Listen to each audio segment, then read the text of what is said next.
India market invest মাইন্ডসেটে আপনাদের স্বাগত। যা চ্যানেল নতুন এসেছেন তাদের বলো প্লিজ চ্যানেলটাকে সাবস্ক্রাইব করবেন, লাইক করবেন, বেল আইকনটা প্রেস করবেন, তার সাথে অল বাটনটা প্রেস করবেন। নোটিফিকেশনটা কিন্তু সঙ্গে সঙ্গে আপনাদের কাছে গিয়ে পৌঁছাবে। স্যার, আজকের দিনে সবচেয়ে বড় ব্রেকিং নিউজ চলে এসেছে। সবচেয়ে বড় ব্রেকিং নিউজ কেন বলছি? কারণ এই নিউজটার উপরে কিন্তু কালকের মার্কেট বা ওয়ার্ল্ড মার্কেট ডিপেন্ড করছে কোন দিকে চলবে।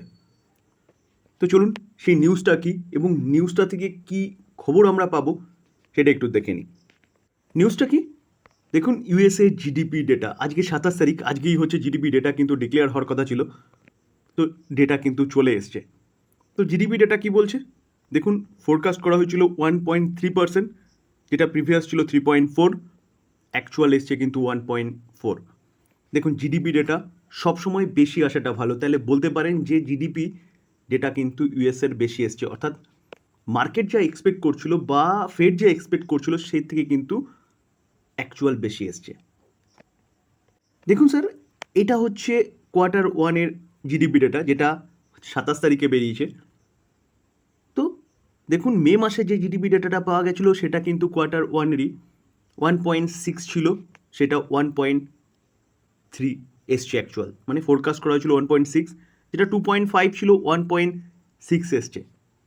তো সেই জায়গায় দাঁড়িয়ে প্রিভিয়াস ডেটাগুলো দেখলে দেখা যাবে যে যা এক্সপেক্ট করা হচ্ছিল যা ফোরকাস্ট করা হচ্ছিল তার থেকে কিন্তু কম এসছে। তখন কিন্তু বিভিন্ন রকম সমালোচনা ঝড় এসছে যে ইউএস কিন্তু আস্তে আস্তে অর্থনৈতিক মন্দা আসতে চলেছে, এরকমভাবে বিভিন্ন অ্যানালাইটিক্সটা কিন্তু বিভিন্ন রকম কথা বলছিল। তো এবার যে জিডিপি ডেটা এসছে সেটা কিন্তু ফাটাফাটি এসছে।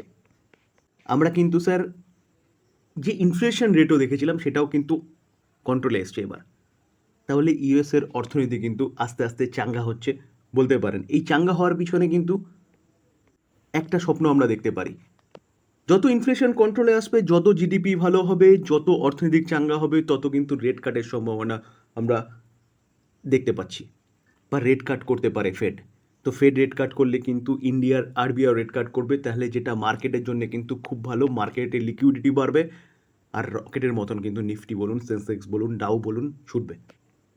তো স্যার ডাউকে দেখলে দেখা যাবে, দেখুন ডাউ কিন্তু পজিটিভ রয়েছে, জাস্ট মার্কেট ওপেন হয়েছে বলতে পারেন ইউএসের মার্কেট।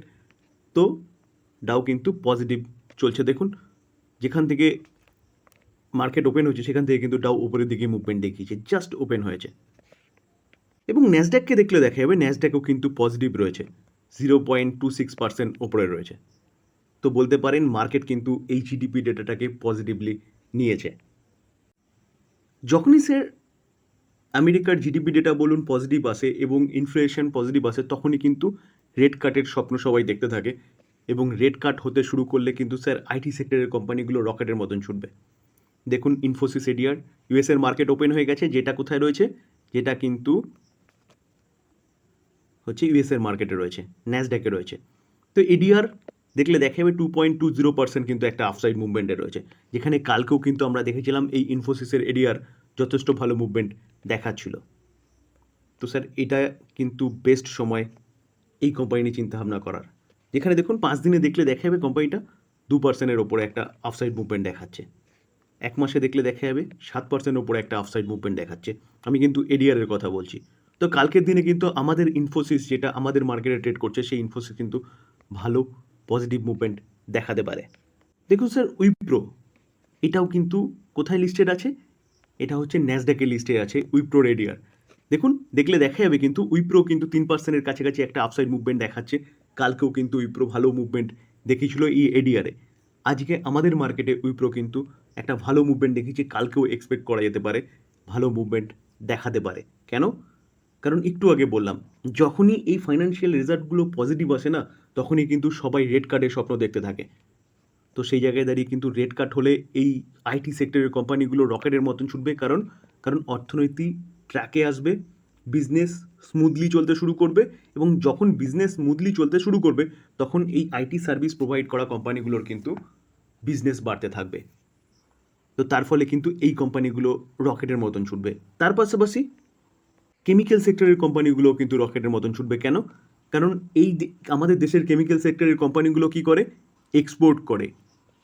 প্রায় 70-80% কিন্তু তারা ট্রেড হচ্ছে এক্সপোর্ট করে, সেই নর্থ আমেরিকার দেশ এবং ইউরোপের দেশগুলোতে। সেখানে অর্থনৈতিক মন্দা দেখা দিয়েছে বলে, বা বলতে পারেন ইনফ্লেশন হাই উঠেছে, রেট বাড়ছিল বলে, কোম্পানিগুলোর বিজনেস কমে গেছিলো এবং কোম্পানিগুলো কিন্তু যথেষ্ট পরিমাণে ক্যাপেক্স করে রেখেছিল ডিমান্ডের কথা মাথায় রেখে।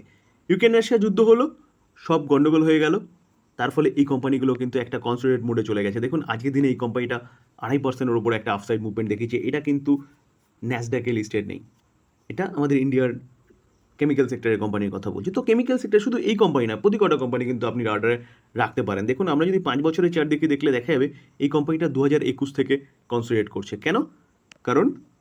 কারণ হচ্ছে যে সেই ইউক্রেন রাশিয়া যুদ্ধ, ইনফ্লেশন, তার পাশাপাশি হচ্ছে বিভিন্ন সেন্ট্রাল ব্যাঙ্কগুলোর রেট হাইক করা, কেমিক্যাল সেক্টরের প্রতি কটা কোম্পানির বিজনেসে এফেক্ট পড়েছে। দেখুন স্যার, ইন্ডিয়া সিমেন্ট আজ এই কোম্পানিটা 11% মতন কিন্তু আফসাইড মুভমেন্ট দেখিয়েছে, যেটা নিয়ে কিন্তু ফার্স্ট ভিডিওতে আলোচনা করেছিলাম। যেটা রিপোর্টের মাধ্যমে খবর পাওয়া যাচ্ছিল, সেটা কিন্তু ফাইনাল খবর চলে এসছে। এখানে আল্ট্রাটেক সিমেন্ট কিন্তু এই ইন্ডিয়া সিমেন্টের অনেকটা স্টেক বাই করছে। তার জন্য দেখলে দেখা যাবে কিন্তু আল্ট্রাটেক সিমেন্ট আজকে 5%-এর ওপরে একটা আফসাইড মুভমেন্ট দেখিয়েছে। তো চলুন অ্যাকচুয়াল যে ডেটা সেটা নিয়ে একটু ডিসকাস করি। দেখুন স্যার, রাধাকিষেণ দামানি, ডিমার্টের ফাউন্ডার, একজন কিন্তু ইনভেস্টর ইন্ডিয়ান মার্কেটের, তার কাছে 24% স্টেক কিন্তু ছিল হচ্ছে ইন্ডিয়ান সিমেন্টের। তো ইন্ডিয়া সিমেন্টের কিন্তু এই 24% স্টেক কী করেছে, যেটা হচ্ছে 6.91 করোড় শেয়ার, তারা কিন্তু ব্লক ডিলের মাধ্যমে বিক্রি করেছে। কাকে? আল্ট্রাটেক সিমেন্টকে। তো রাধাকিষেণ দামানি কিন্তু তার স্টেকটাকে বিক্রি করে দিয়েছে বা সেল করেছে আল্ট্রাটেক সিমেন্টের কাছে। দেখুন এই আর্টিকেল দেখলেও দেখা যাবে যে Damani and his entities come to around 24% and the sale was done average price কত 277-এ, এবং অ্যাকচুয়াল প্রাইস যদি দেখেন তাহলে দেখলে দেখা যাবে 1914 করোড় মতন কিন্তু হচ্ছে এত করোড়ের ডিলটা হয়েছে, ব্লক ডিলটা। দেখুন স্যার, আল্ট্রাটেক সিমেন্ট হচ্ছে is the largest cement manufacturing company ইন্ডিয়ার মধ্যে, যেটা বলছে FY24-এর ডেটা অনুযায়ী 23% মার্কেট কিন্তু প্যান ইন্ডিয়ার মার্কেট শেয়ার ক্যাপচার করে রেখেছে বলতে পারেন।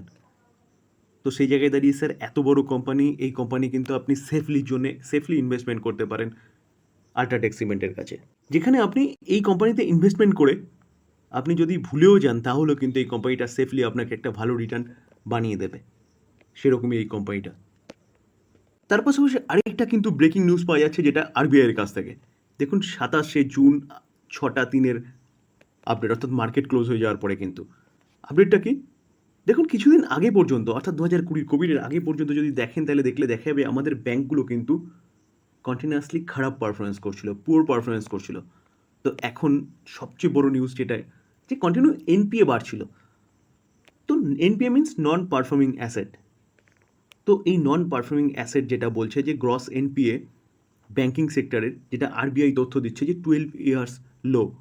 12 ইয়ার্স লো মানে বলতে পারেন যে ব্যাঙ্কগুলো কিন্তু ভালো পারফরমেন্স করছে। এটা এই রিপোর্ট এই যে রিপোর্টটা পাওয়া যাচ্ছে না, এটা কিন্তু ব্যাঙ্কিং সেক্টরের জন্য অনেক ভালো। কালকে কিন্তু ব্যাঙ্কিং সেক্টরও একটা ভালো আফসাইড মুভমেন্ট দেখাতে পারে। দেখুন স্যার, এই আর্টিকেল দেখলে দেখতে পারবেন যে গ্রস নন পারফর্মিং অ্যাসেট অর্থাৎ জিএনপিএ যেটাকে বলছে, সেটা বলছে ratio of the bank has decline to a multi year low. এটা কিন্তু অনেক বড় নিউজ যে নন পারফর্মিং অ্যাসেট সেটা মাল্টি ইয়ার লোতে গেছে। তাহলে বলতে পারেন ব্যাঙ্কগুলো কিন্তু ভালো করছে। দেখুন Indian financial institute and banks have reported improve balance sheet কিন্তু ইমপ্রুভ করছে, এবং বলতে পারেন which will help macro economy activity through standard credit expansion according to the central bank. তাহলে স্যার এটা কিন্তু ব্যাঙ্কিং সেক্টরের জন্য একটা ব্যাপক বড় নিউজ, যেখানে ব্যাঙ্কিং সেক্টর কিন্তু কালকে ধামাকা মাচাতে পারে। তো স্যার ব্যাঙ্ক নিফটিকে কিন্তু কালকেও আমরা পজিটিভ দেখতে পারি, কারণ একটা ব্যাপক বড় নিউজ কিন্তু ব্যাঙ্কিং সেক্টরের জন্য এসছে, শুধু ব্যাঙ্কিং নয় ফাইন্যান্সিয়াল সার্ভিস সেক্টরের জন্য এসছে। তো স্যার আলোচনা এই পর্যন্তই। এখানে বাই সেল রেকমেন্ডেশন কিন্তু একদম দিইনি, যেটা বাই সেল রেকমেন্ডেশন হিসেবেও নেবেন না, কারণ কোম্পানিগুলোর সম্বন্ধে ভালো নিউজ পাওয়া যাচ্ছে, ভালো একটা আমেরিকা থেকে একটা ভালো নিউজ পাওয়া যাচ্ছে, সেগুলো নিয়ে আলোচনা করলাম। আলোচনা যদি ভালো লাগে, যারা চ্যানেল নতুন এসেছেন তাদেরগুলো প্লিজ চ্যানেলটাকে সাবস্ক্রাইব করবেন, লাইক করবেন, বেল আইকনটা প্রেস করবেন, তার সাথে দল বাটনটা প্রেস করবেন, নোটিফিকেশনটা কিন্তু সঙ্গে সঙ্গে আপনাদের কাছে গিয়ে পৌঁছাবে। থ্যাংক ইউ, ভালো থাকবেন।